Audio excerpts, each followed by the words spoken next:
নতুন ফোন কেনার আগে আমরা অনেক কিছু ভেবে ফোন কিনে থাকি। ফোন কিনতে যাওয়ার কিছুদিন আগে থেকে আশেপাশে যারা ফোন সম্পর্কে ভালো জানে তাদের কাছে পরামর্শ চাই। আবার কেউ হয়তো দোকানে নিয়েও যায় সেই পরিচিত জানাশোনা লোকটাকে।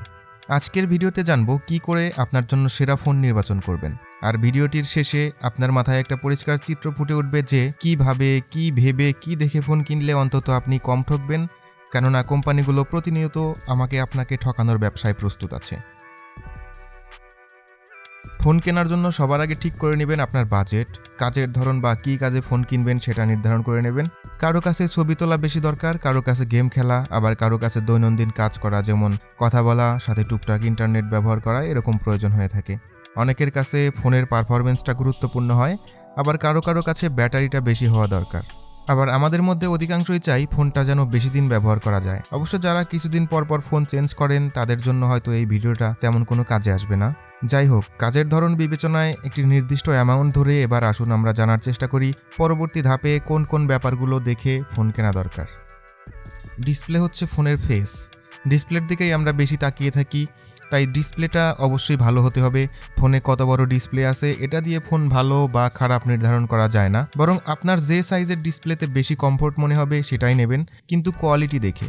ডিসপ্লের কোয়ালিটি কতগুলো ফ্যাক্টরের উপর নির্ভর করে। ডিসপ্লে রেজুলেশন, ডিসপ্লেটা কোন টেকনোলজির, ব্রাইটনেস কেমন, এগুলোর সাথে ডিসপ্লের touch sample rate, response rate, এগুলো মিলাই একটা ডিসপ্লের কোয়ালিটি নির্ধারিত হয়। ডিসপ্লে রেজুলেশন ফুল এইচডি নেওয়ার চেষ্টা করবেন। বাজেটে না পারলে অন্ততপক্ষে এইচডি প্লাস ডিসপ্লে নেবেন। এগুলো ডিসপ্লেতে ডিসপ্লে পিপিআইটা ভালো থাকে। পিপিআই হচ্ছে ডিসপ্লের পিক্সেল পার ইঞ্চ, মানে 1 ইঞ্চি ডিসপ্লেতে কতগুলো পিক্সেল আছে, যত বেশি থাকবে ডিসপ্লেতে কন্টেন্ট তত শার্প দেখাবে। আপনার বাজেটে AMOLED, super AMOLED, IPS LCD এগুলো পাওয়া গেলে সেক্ষেত্রে কোনটা নেবেন? সহজ উত্তর হচ্ছে যেটার কোয়ালিটি ভালো হবে সেটা নেবেন। অ্যামোলেড ডিসপ্লেটা যদি ওই বাজেটে আইপিএস এলসিডি এর থেকে খারাপ রেজুলেশন দেয় বা কম আলো দেয় বা টাচ রেসপন্স রেট ভালো না হয়, এরকম সময়ে অ্যামোলেড নেওয়ার চেয়ে আইপিএস এলসিডিটাই নেওয়া বেটার হবে। আর আপনি যদি ফটো বা ভিডিও এডিটিংয়ের কাজ করেন সেক্ষেত্রে আইপিএস এলসিডি ভালো হবে, কারণ এখানে এক্স্যাক্ট কালারটা দেখায়, কিন্তু অ্যামোলেড ডিসপ্লে একটু বেশি পাঞ্চি কালার দেখায়। যারা মুভি বা মিডিয়া বেশি দেখেন তাদের জন্য অ্যামোলেড ডিসপ্লেটা ভালো লাগবে। আবার ইদানিং ডিসপ্লেতে 120 হার্টজ, 144 হার্টজ রিফ্রেশ রেটের ছড়াছড়ি। যাদের বাজেট কম তাদের অবশ্য রিফ্রেশ রেটের এত অপশন তেমন নাই, কিন্তু মিড বাজেট বা হায়ার মিড বাজেটে গেলে আপনাকে রিফ্রেশ রেট নিয়ে ভাবতেই হবে।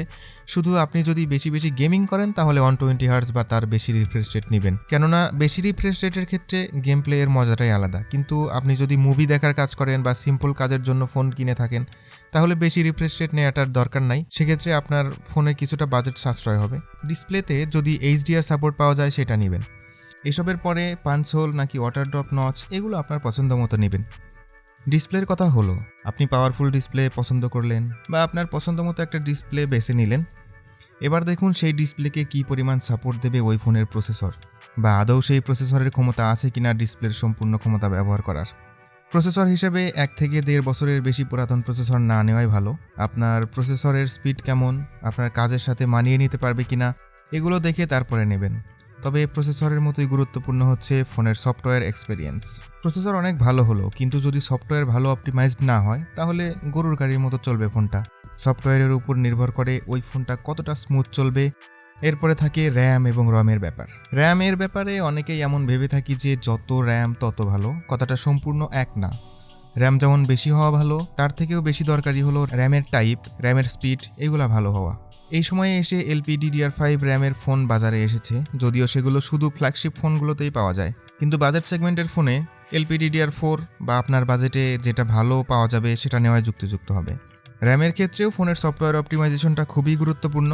উদাহরণ হিসেবে এটা বলাই যায় যে আইফোনে কম র্যাম দিয়েও শুধু অপটিমাইজেশনের কারণে অ্যান্ড্রয়েডের থেকে বেশি পারফরমেন্স দিয়ে থাকে। আবার প্রসেসরের কোর সংখ্যা এবং স্পিড যদি কম হয়, র্যামের মেমোরি বেশি হলেও কাজের বেলায় সে খারাপ পারফরমেন্স দেবে। রমের বেলায় বেশি রম তো বাছাই করবেনই, কিন্তু সেখানে স্টোরেজ টাইপটা খেয়াল করে নিতে হবে। eMMC শুরুতেই বাদ, এরপরেই UFS 2.1 বা তার উপরে নেওয়ার চেষ্টা করবেন, তাহলে স্টোরেজ স্পিড ভালো পাওয়া যাবে। এবার আসি ক্যামেরায়। প্রথমেই বলবো ক্যামেরার সংখ্যা দেখে ফোন কিনবেন না। Main camera sensor, ultrawide sensor এই দুইটা বাদে বাকি সেন্সরগুলো শুধুই সংখ্যা বাড়ানোর জন্য দেয় কোম্পানিগুলো। 2 মেগাপিক্সেল, 5 মেগাপিক্সেল এগুলো শুধুই সংখ্যা বাড়ানোর গেম। ডিএক্সও মার্ককে বোকা বানানোর জন্য এগুলো ব্যবহার করা হয়। গুরুত্ব দিন মেইন সেন্সর আর আলট্রাওয়াইড সেন্সরের দিকে। আবার আলট্রাওয়াইড সেন্সরও আমরা তেমন একটা ব্যবহার করি না, মেইন সেন্সরটাই বেশি ব্যবহার করে থাকি।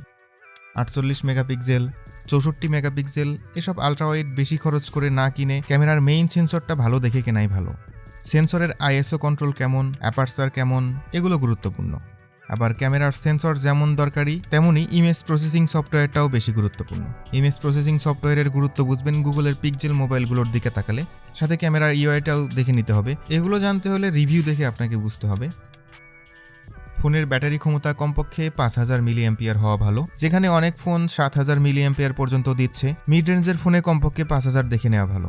এখানেও ফোনের সফটওয়্যার অপটিমাইজেশনটা এসে যায়, কেননা ফ্ল্যাগশিপ ফোনগুলোতে 5000 দেওয়া হয় না। সেসব ফোনের অপটিমাইজেশন ভালো হয়, ব্যাকআপ ভালো পাওয়া যায়, তাই এগুলো ব্যাপার মাথায় রাখা উচিত, নয়তো 7000 মিলিঅ্যাম্পিয়ার ব্যাটারি দিয়েও তেমন কোনো কাজে আসবে না।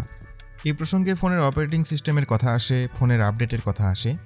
যে ফোনটা নেবেন সেই কোম্পানি কতদিন আপডেট দেয় বা আপডেট দেওয়ার পর ফোনের পারফরমেন্স কেমন হয় এগুলো জানা দরকার। ওই কোম্পানির অন্য ফোনগুলোতে কেমন হয়েছে সেগুলো জানা দরকার। আপডেট দিলে অনেক ফোনের ব্যাটারি ব্যাকআপ কমে যায়, অনেক ফোনের ক্ষেত্রে প্রচুর বাগ এসে ফোনের পারফরমেন্স নষ্ট করে দেয়। ওই কোম্পানি সিকিউরিটি আপডেটকে কতদিন পর্যন্ত দেয় সেটাও অনেক গুরুত্বপূর্ণ। এরপর থাকে ফোনের লুক, ডিজাইন, বিল্ড কোয়ালিটি এগুলো। ফোনটা দেখতে কেমন সেটা যেমন ইম্পর্ট্যান্ট, তেমনই ফোনটা হাতে নিয়ে ব্যবহারের সময় কতটা স্বাচ্ছন্দ্য বোধ করবেন সেটা দেখে নেওয়াই ভালো হবে। সবশেষে একটা কথা বলতেই হবে, আপনি যে কোম্পানির ফোন নিচ্ছেন সেটার ক্ষেত্রে আফটার সেল সার্ভিস কেমন। ফোনটা বিক্রি করেই অনেক কোম্পানির কাজ শেষ, আর অনেক কোম্পানি কাস্টমারকে আফটার সেল সার্ভিস অনেক দিন দিয়ে থাকে। তো এই ব্যাপারগুলো মাথায় রেখে কিনতে পারলে আপনি সম্ভবত ঠকবেন না। আজকের ভিডিওটি ভালো লেগে থাকলে আমাদেরকে সাবস্ক্রাইব করুন, লাইক করুন, শেয়ার করুন। এছাড়া খারাপ বা ভালো যে কোনো মন্তব্য থাকলে আমাদেরকে কমেন্ট করে জানাতে পারেন। ধন্যবাদ।